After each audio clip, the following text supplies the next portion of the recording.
Welcome to Stephen Classes.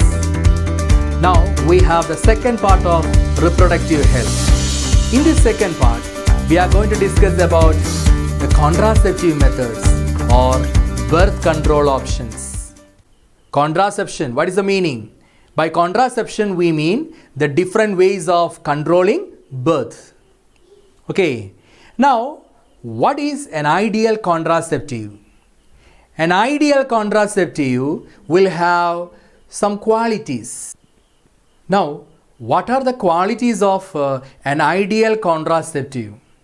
An ideal contraceptive is having some very good qualities.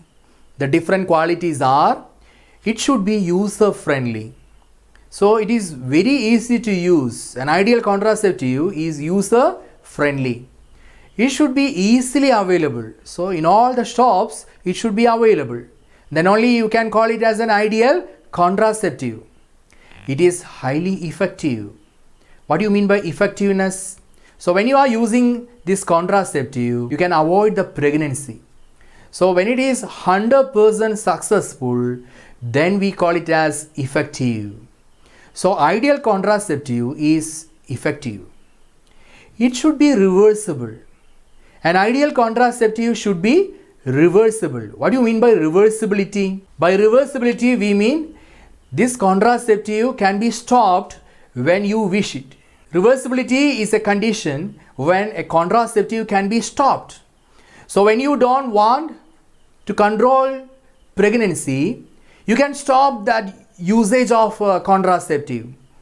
Then we call it as reversibility. Okay.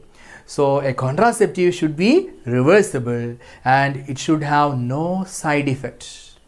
So it should not interfere with a person's sexual desire, and also it should not interfere with a person's sexual act. So it should have no side effect and it should not interfere with a person's sexual life. So these are the qualities of an ideal contraceptive. So I repeat, an ideal contraceptive should be user friendly, easily available, effective, it should be reversible, and it should have no side effects. And another feature, it should not interfere with person's sexual desire or sexual act. Now we are going to discuss about the classification of contraceptive techniques or contraceptive methods. There are different types of contraceptive techniques. First one is natural. Now another one, barrier methods, IUDs, oral contraceptive pills, emergency contraceptive pills, implants, sterilization. So these are all different types of contraceptive techniques. Now we are going to discuss each and every technique in detail. Ready? So here we go. The first one is natural method. You know what is a natural method?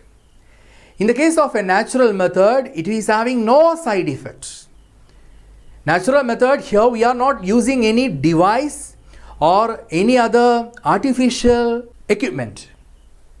So here, in the case of natural method, there will be no side effect. But I repeat, the effectiveness is very poor. Natural methods, their effectiveness is very poor.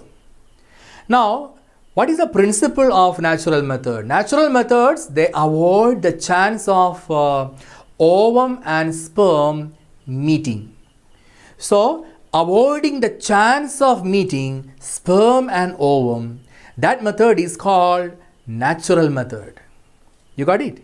So that is a principle of natural method. We always avoid the chance of meeting sperm and ovum. So thereby we can prevent fertilization and we can also avoid that pregnancy.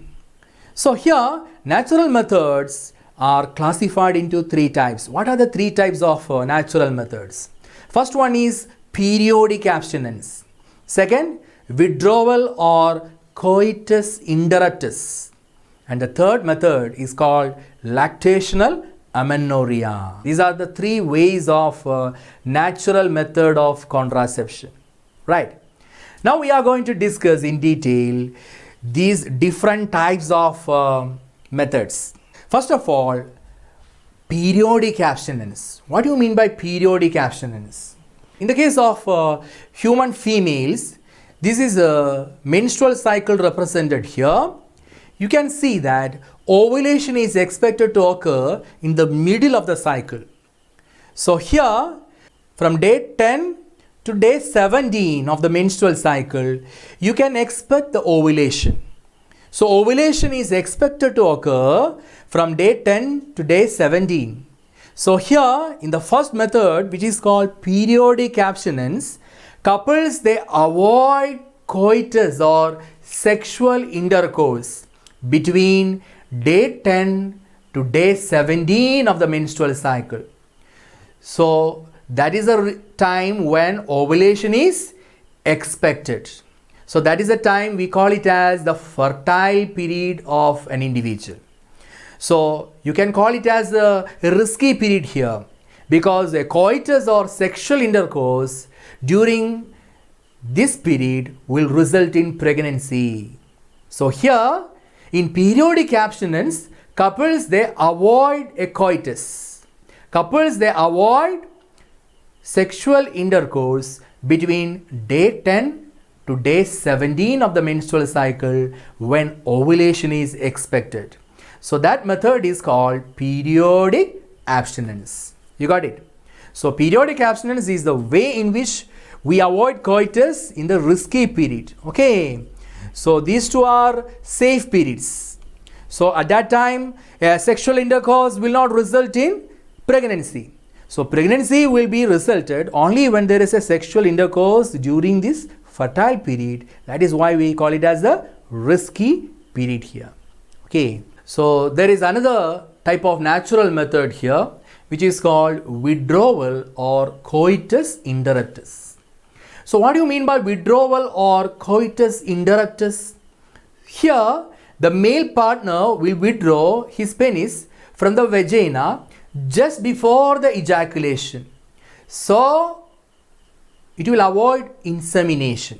So here withdrawal method or coitus interruptus, here the male partner will withdraw the penis or the copulatory organ just before the ejaculation or just before insemination.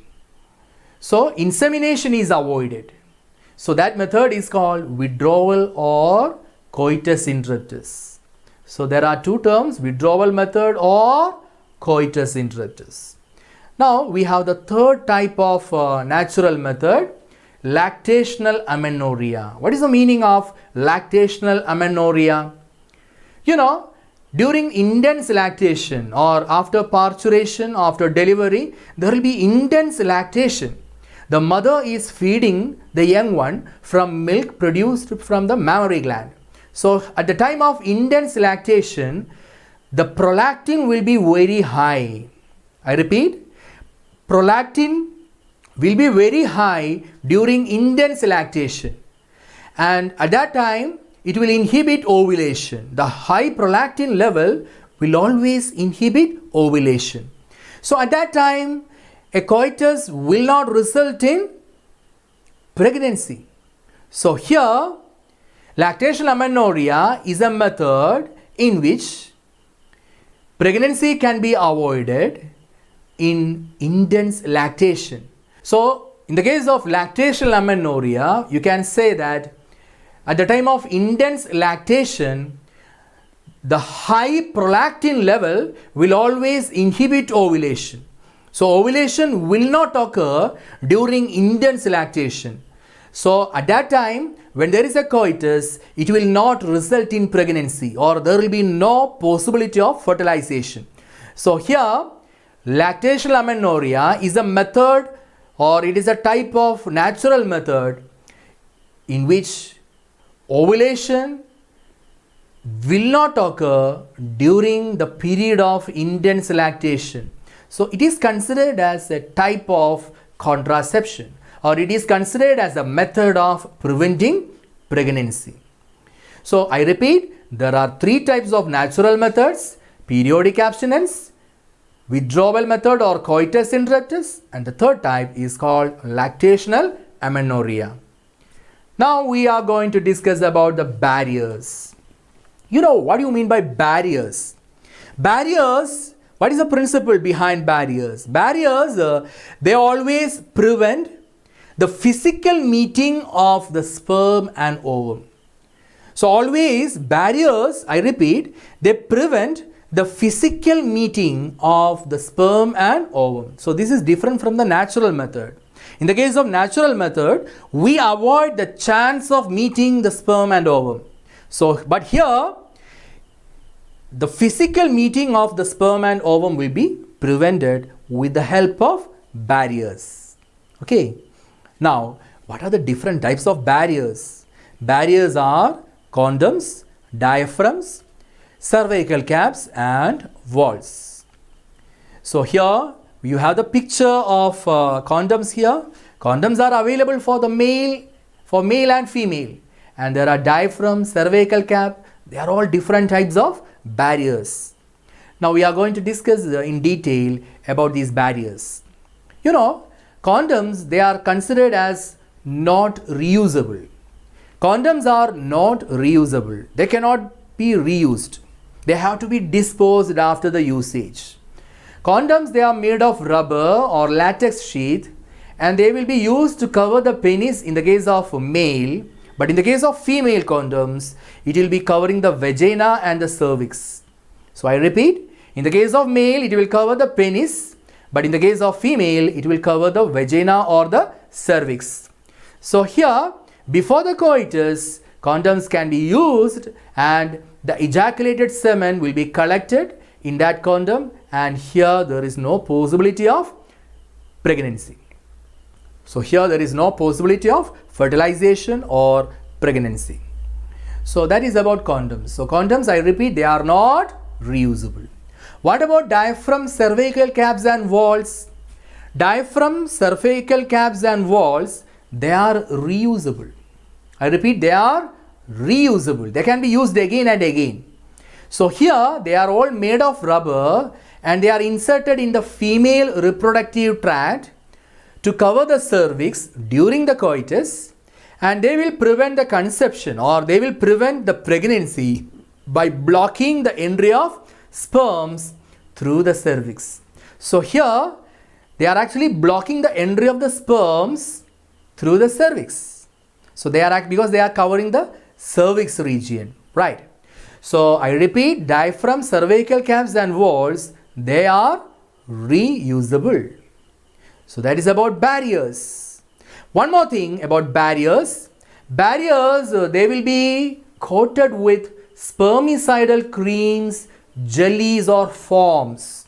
Sometimes barriers, they will be covered with spermicidal jelly or cream. You know what do you mean by spermicidal? Killing the sperms. So some creams or jellies or foams which will kill the sperm can be covered over the barrier. So here it will increase the contraceptive efficiency. This will increase the possibility of preventing pregnancy. So in order to increase the possibility of preventing pregnancy or to increase the efficiency of a contraceptive, sometimes along with the barrier we are using spermicidal creams, jellies or foams. So these substances are coated over the barrier to increase the contraceptive efficiency. You got it? Now we are going to discuss now about IUDs. So we have the third type of contraceptive method, IUDs. What do you mean by IUDs? IUDs are called intrauterine devices. What is the full form of IUD? IUDs are called intrauterine devices. IUDs, you know, they are inserted only with the help of an expert. By a nurse or by a doctor only, you can insert IUD, because you have to insert this IUD into the uterus. Here in this picture you can see the uterus, and this is IUD here. Okay, so IUD will be inserted through the vaginal opening through the cervix, and it will be inserted into the uterus. So it is very difficult. Only by an expert or by a nurse you can insert this IUD. So IUDs, they are very popular in India. IUDs are very popular in India. We are going to discuss in detail the classification of IUDs. You know how IUDs are classified. IUDs can be classified into three types. IUDs can be classified into non-medicated IUDs, copper-releasing IUDs, hormone-releasing IUDs. I repeat, the three types of IUDs are non-medicated IUDs, copper-releasing IUDs, and hormone-releasing IUDs. And we have some examples belonging to each category. What is the example for non-medicated IUD? Lippes loop. What about copper-releasing IUD? Examples are CUT, CU7 and multi-load 375. Multi-load 375. Now, Progestasert and LNG20. I repeat, Progestasert and LNG20. They are the two examples for hormone-releasing IUDs. So, this is a very important part of contraceptive techniques. Usually they are asking this question about classification of IUDs and what are the different examples belonging to each category.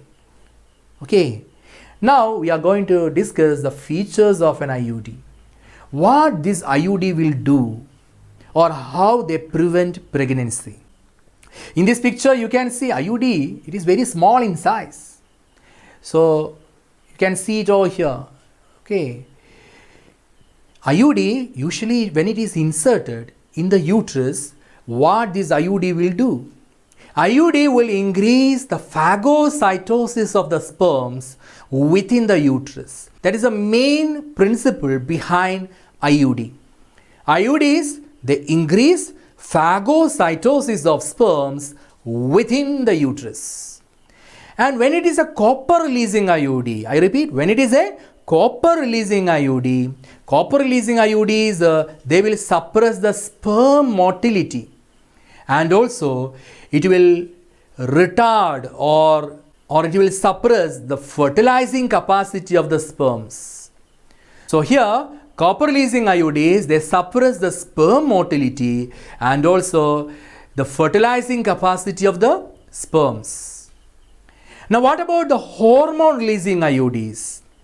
For example, Progestasert and LNG20, what they will do? The hormone-releasing IUDs, in addition, they are making the uterus unsuitable for implantation.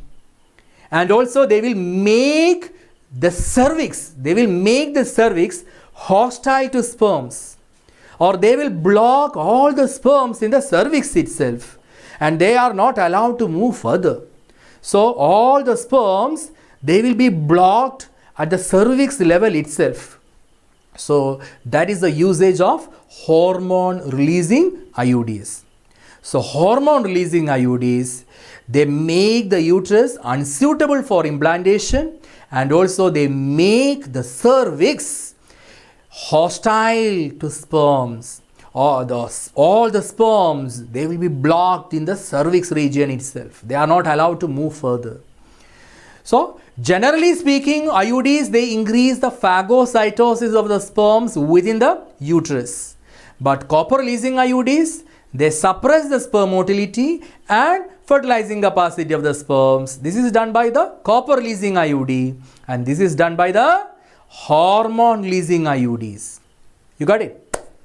Now we are going to discuss more about the functioning of the IUD. IUDs, you know, they are highly effective and they are very popular. IUDs, I repeat, they are highly effective and they are popular. IUDs are ideal contraceptive for those females who want to delay the pregnancy and space children. So those couples who want to delay the pregnancy and those who want to space their children, they are using IUDs because IUDs are reversible. IUDs can be used as a very good contraceptive method because they have that quality of reversibility.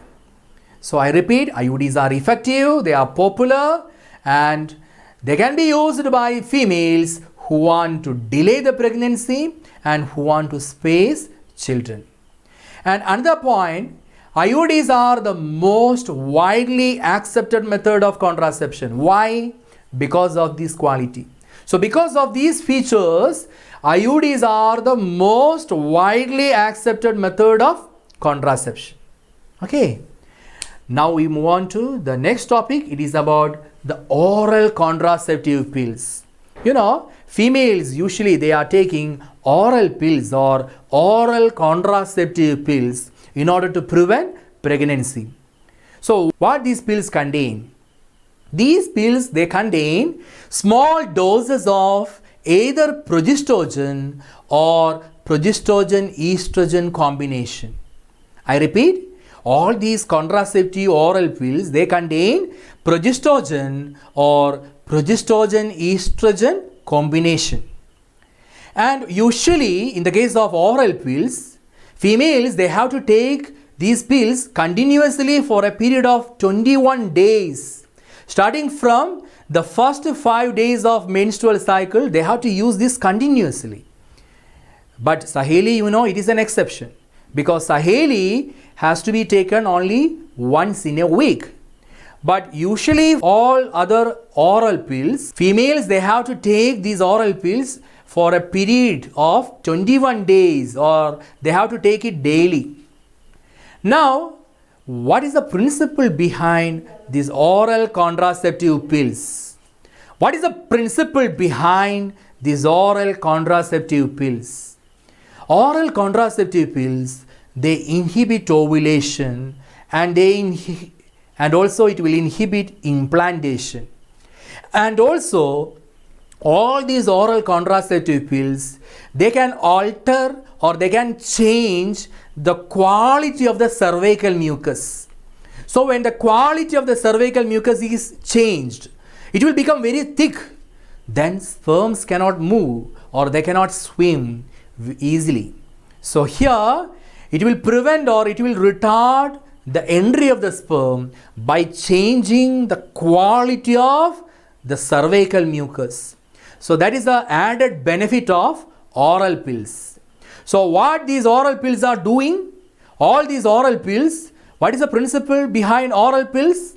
Oral pills, they inhibit ovulation. I repeat, it will inhibit ovulation, it will inhibit implantation, and also it will alter the quality of the cervical mucus. So there are three things done by oral pills, very important. I repeat, it will inhibit ovulation, it will inhibit implantation, and it will change the quality of the cervical mucus, and thereby it will retard or it will prevent the entry of sperms. Okay, so all these oral pills, they contain what? They contain progestogen or a combination of progestogen and estrogen. Right. Now we are going to talk about implants. Implants, you know, they are very small. Implants are very small silicone tubes and they will contain some chemicals. Usually implants, they contain progestogen or a combination with estrogen. And implants, they are kept under the skin. I repeat, implants, they will be kept under the skin of that person and the drug will be dissolving slowly into the blood of that person. So here, implants are kept under the skin and the mode of action of implant will be similar to that of pills, but the effective periods are much longer. So when you are comparing implants with oral pills, what you can say? Implants, their mode of action is similar to that of oral pills. I repeat, mode of action is similar to that of oral pills, but the difference is in the effective period. Implants are having longer effective periods compared to that of oral pills. Okay, so like these implants, the same chemical substance can be also used as an injection. So injectables can be also used as a contraceptive technique. Injectables are also used as a very good option of contraception or prevention of pregnancy. Now we have the next method of emergency contraceptive pill. What do you mean by emergency contraceptive pill? Here in this picture you can see an emergency contraceptive pill shown here. Okay. What these emergency contraceptive pills do? These emergency contraceptive pills, they are used to avoid a possible pregnancy which is due to a rape or an unprotected sexual intercourse. So when we are not using a contraceptive technique or a method, or when there is a rape situation, in order to prevent those pregnancies due to rape or unprotected sexual intercourse. What do you mean by unprotected sexual intercourse? When a contraceptive method is not used, we call it as an unprotected sexual intercourse. So, in the case of an unprotected sexual intercourse or in the case of a rape situation, the possible pregnancy can be avoided or can be prevented by using emergency contraceptive pills. So, these pills have to be taken by that person within 72 hours of the coitus. So, within 72 hours of that incidence, that person has to take that oral pill. Then we can prevent the pregnancy. So these emergency contraceptive pills, they also contain the same thing. They also contain progestogen or progestogen-estrogen combination. So only thing is that they have to be used within 72 hours of the coitus. So as an emergency contraceptive technique, we are also using IUDs. So either a pill or an IUD will do the job. So here the important thing is that emergency contraceptives, they are used to avoid a possible pregnancy due to a rape or due to an unprotected sexual intercourse. What is unprotected sexual intercourse? When we are not using a contraceptive method or a technique, then it is called an unprotected sexual intercourse. Okay, so that is about emergency contraceptives. Now we are going to discuss about the last method of contraception, that is sterilization. You know what is the sterilization method? Sterilization method is also called the surgical method. Here we are doing a surgery. So a surgery or a surgical intervention will block the transport of the gamete. So here when gametes are blocked or when their transport is blocked, we can prevent pregnancy or conception. So here pregnancy is prevented by a surgical method. Here the important point is that surgical methods are always highly effective. So here there is no possibility of a failure. Here the method is highly effective, but the reversibility is very poor because it is a surgery. Because once a surgery is conducted, it is very difficult to reverse it. So that is why we say that the reversibility of this technique is very poor, but it is highly effective. So sterilization is a surgical intervention by which we prevent the transport of the gamete or we block the transport of the gamete. Okay, so that is about surgical method or sterilization. What are the two ways of sterilization? You know, we have two ways of sterilization methods. One is done in male and other is in female. So here what we do in male, in the case of a male individual, as a sterilization procedure, we are cutting the vas deferens. So vas deferens, you know, there are two vas deferens. Okay, One is here and one is here. Okay. So we are cutting the vas deferens at both the regions and we are tying the free ends. So here the transport of the sperms will be blocked. You know, sperms are formed in the seminiferous tubules within the testis. So sperm cells, they cannot travel. We are actually blocking the transport of the sperm cells. Sperm cells, they cannot move further. Okay, once they reach here, they cannot move further because here vas deferens is cut and the ends are tied. So they cannot be transported further into the ejaculatory duct, or they cannot reach the urethra, and they cannot move out from the male individual, or within the seminal fluid sperm cells will be absent. So here the transport of the sperm cells we are blocked. But here that individual is capable of producing the secretions from the accessory sex glands. The secretions from the seminal vesicles, from the prostate gland, and also from the bulbourethral glands will flow as usual. So the seminal plasma will be produced, but the sperm cells are not added to it. So the semen produced by the person will lack only the sperm cells. So the semen without the sperm cells will be produced by a person who has performed vasectomy. So in an individual where vasectomy is performed, the seminal fluid will be produced and it will be lacking sperms.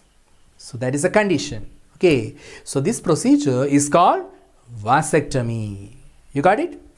So semen without sperms, that is the result. Blocking of the transport of the sperm cell. Okay. So that is about vasectomy. Now what about tubectomy? In the case of tubectomy, here the fallopian tube will be cut. At both the ends, the fallopian tube is cut and the ends are tied. So what will happen? Now the ova produced from the ovary, their transport will be blocked. So here the transport of the ova will be blocked. They cannot move further because here the fallopian tube or the oviduct is cut and the ends are tied. So transport of the ova will be blocked here. Here again, in a female in whom the tubectomy is conducted, the procedure is called tubectomy. So in a female in which tubectomy is conducted, there will be normal menstrual cycle. So there will be normal menstrual cycle, normal menstrual flow will be performed in a female who has performed the tubectomy. The only difference is that the transport of the ovum is blocked. Ovulation will happen. Ovulation will happen as usual, but the released ova, they are actually blocked here. So thereby possibility of a pregnancy is avoided. So the possibility of a fertilization and further pregnancy is avoided in the case of tubectomy. So here in both the cases, whether it is vasectomy or in tubectomy, the sexual life of the person is not at all affected. Only we are blocking the transport of the gametes, or the person is made sterile. The sexual desire, the sexual act, it is not obstructed or it is not prevented by performing this vasectomy or tubectomy.